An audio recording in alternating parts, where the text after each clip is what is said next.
चाहिँ हो हाम्रो सानो मन्दिर। Hi guys, welcome to my new video, new vlog.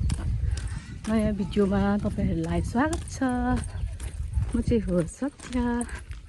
म चाहिँ रासन लिएर चाहिँ रासनको लिङ्क गरेर चाहिँ घर आउँदैछु हो। अन्त आज चाहिँ मेरो टाइम छैन, अझै बिजी छ मेरो आजको दिन चाहिँ। त्यही भएर चाहिँ लिङ्क गरेर चाहिँ मामालाई चाहिँ ल्याइदिई थापिदिनुहोस् ल रासन भनेर चाहिँ म चाहिँ घर आएको हो। आउँदैछु, एक्लै छु।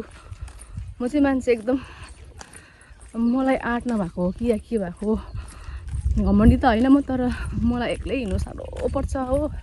बट आज चाहिँ मजदुरी आएपछि त मान्छेले जो कुरा पनि गर्छ भनेर चाहिँ होला एक्लै हिँड्दैछु ऱ्यान्डमली गाउँ बिचमा चाहिँ हो। अन्त चाहिँ आज चाहिँ मेरो साथीको बर्थडे छ। अन्त चाहिँ घरमा गएर चाहिँ हतार काम गरेर दिदीसिदीको लागि टिफिन लन्चहरू बनाएर उनीहरूलाई खिलाएर चाहिँ घरबाट निस्किनु पर्ने छ हो। दुधेमा अरे सो त्यहीँ गएर भेट्छु साथीहरू, तपाईँहरूसँग हेर्दै जानुहोस् होला। अहिले चाहिँ म घर आइपुगेँ साथीहरू हो। पसिनै पसिना भइरहेको छु। अन्त त्यही हो। अन्त चाहिँ जानुपर्ने छ अब उयो अन्जुहरूलाई भेट्नु हो, बर्थडे गर्नेलाई भेट्नु। अन्त यहाँ चाहिँ मैले बनाइसकेको छु रिद्धि लागि चाहिँ म्यागी हो, भाइ यो चाहिँ गरम भएर मैले किनेर ल्याएको खाँदैछु। अनि यहाँ चाहिँ छ चिकन, 2 केजी चिकन। अनि चिकन किन भन्दाखेरि चाहिँ कुरा चाहिँ यस्तो हो, मेरो पनि बर्थडे अस्ति फेब्रुअरीमा थियो होइन। अनि चाहिँ तिनीहरूलाई ट्रिट दिनु बाँकी नै थियो। अन्त त्यसले चाहिँ भन्दैछ, अघिल्लो भन्दैछ आज त्यसको बर्थडे हो, त मेरो त्यो अस्तिको ट्रिट बाँकी थियो नि त, दुईजना मिलेर चाहिँ आधी गर्नुपर्छ ल भनेर भनेको थियो। अरू साथीहरू पनि लिएर आउने रहेछ त्यसले। त्यही भएर चाहिँ मलाई चाहिँ त्यसले उयो दिएको थियो, 2 केजी चिकन किन। अन्त चाहिँ अरू अझै सामानहरू 1-2वटा चिजहरू छ किन्नुपर्ने हो। अन्त चाहिँ त्यो भएर चाहिँ मलाई आधी भात चाहिँ मलाई दिएको छ नि त। त्यही भएर चिकन किन्नु पनि अरे प्लस बनाएर पनि लिएर आइसकेको चाहिँ, किनभने हामी चाहिँ उयो डम्पेटारको खोला त्यहाँनिर जानु अरे नि त, गरम छ। त्यही भएर चाहिँ खोलामा गएर चाहिँ मनाउने भनेर चाहिँ भन्ने प्लानिङ रहेछ तिनीहरूको चाहिँ हो। सो त्यही भएर चाहिँ म अब चिकन बनाउँछु। अन्त मलाई आँट आएको छैन, किनभने एकैचोटि 2 किलो चिकनहरू चाहिँ मैले बनाएको छुइनँ नि त कहिले पनि। सो र पनि बनाउँछु हो। सो भिडियो इन्जोय गरेर हेर्दै जानुहोस् होला। सो गाइस, अहिले चाहिँ म रेडी भइसकेँ। अन्त यहाँनिर चाहिँ मेरो मासु पनि पाकेर चाहिँ हालिरहेको छु हो। ब्याग हेर्दैछ सोध्दैछ, ब्याग नभएको अवस्था, पुरानो ब्याग बोकेर चाहिँ जाँदैछु। अन्त अब पिहुलाई बोलाउँछु म, प्रियङ्कालाई बोलाउँछु, त्यहाँदेखिको अन्जुहरू पनि निस्किसक्यो अरे, बर्थडे गर्लहरू पनि। सो त्यहाँ गएर भेटौँला। यहाँनिर चाहिँ बर्थडे गर्लको लागि हामीले केक किन्दैछु। खै देखाउ त यहाँनिर यो बर्थडे गर्लको लागि कसलाई देखाउनु अन्त। यो चाहिँ हो दुधेको डाङ्गे हुन्छ। यहाँ चाहिँ आज खाली खाली छ। अन्त हामी चाहिँ लाग्दिएको कहाँ पुगेको हामी डम्पेटा। बर्थडे गर्ल आउँदैछ अरे, बर्थडे गर्ल आउँदैछ। हामी मिठाई किन्छु अब। गाइस हामी त आइपुगेँ डम्फेटार, अम्फेटार कता हो, खै कहाँनिर अब जानुपर्ने हो हुनु चाहिँ यहीँतिर होला। अनि केटीहरू चाहिँ आउँदैछ हो। अन्जु आइपुग्यो पानीघट्टामा। अन्त एकजना साथी चाहिँ हामीले ल्याउनु आएको थियो ऊ परनिर पनि के भएर कुनै कहाँनिर अल्झिरहेको छ। अन्त हामी चाहिँ आइपुग्यो यहाँनिर। यसलाई चाहिँ भन्छ डम्फेटारको खोला। यहाँनिर चाहिँ होमस्टेहरू पुरै बनाएको छ अहिले घरि चाहिँ। यहाँ चाहिँ छ बहिनी बुनु। हामी चाहिँ कालो भइसक्यो घामले डढेर। चाहिँ बर्थडे गर्ल आइपुग्यो। जा हिँड, अब किन यहाँ रोकेको, हिँड सिधै अगाडि पऱ्यो त।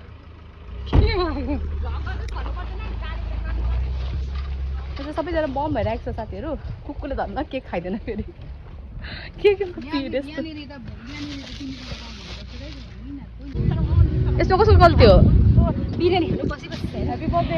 Happy birthday. मलाई राउन्ड निकाल्दा ल बर्थडे गर्ल हो। यो चाहिँ जिग्रीहरू छ, परतिर छ दिदीहरू, दिदीबहिनीहरू। हामी चाहिँ आइपुग्यो यहाँनिर हो साथीहरू डम्फेटार। यहाँ तपाईँहरूलाई देखाउँछु एकछिन ल। मान्छेको छु भने त मलाई भिडियो गरेर फेरि साह्रो अप्ठ्यारो लाग्छ नि त गाइस। यहाँ चाहिँ हामी अगाडि बढ्दैछु। अब यहाँनिर चाहिँ कहाँ लाग्यो न तिनीहरूले चाहिँ डर लग रहा है कुछ नहीं होगा ठीक है।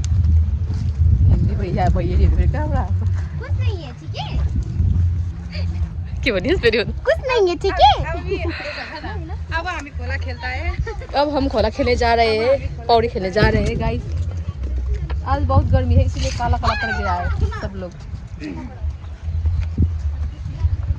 Happy birthday Anju thank you किन म यसो गाइजहरू छ खोला ननिकाल्नु भन्छ फेरि हो अतर खुट्टायो गाइड छ तेरो खुट्टायो तले चाहिँ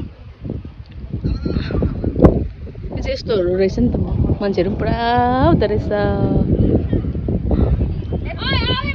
यो घाम हो उयो कहिले घर पुग्नु होला है हामी छिटो न लाइटर नबोलेको अवस्था हावाले गर्दाखेरि happy birthday dear Anju happy birthday to you अहिले तपाईले भयो काट्नु न खाऊँ न भोक लाग्यो भयो अब लु सबलाई काटेर दिइहाल तेरो जिम्मा दिदिनँ म त आफै खान्छु म चाहिँ खुवाउँछु बर्थडे गर्नु है ल गर्नु है मलाई पनि खुवाइदिए अब भोक लागिसक्यो यो चाहिँ मैले ल्याइदिएको है ल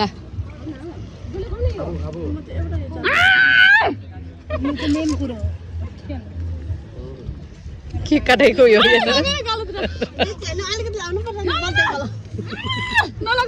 खत्तम आए आज मुकुला खोइ केक दिबो पलाइदैन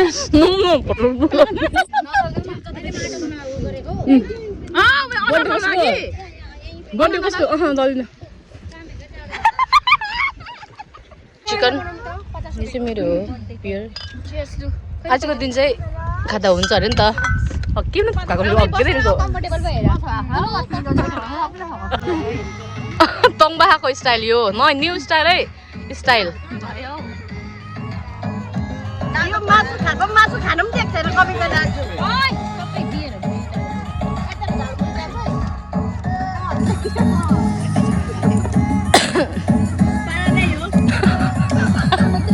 कविता यता हेर त यता ओइ ल बर्थडे गर्ल ओइ बर्थडे गर्ल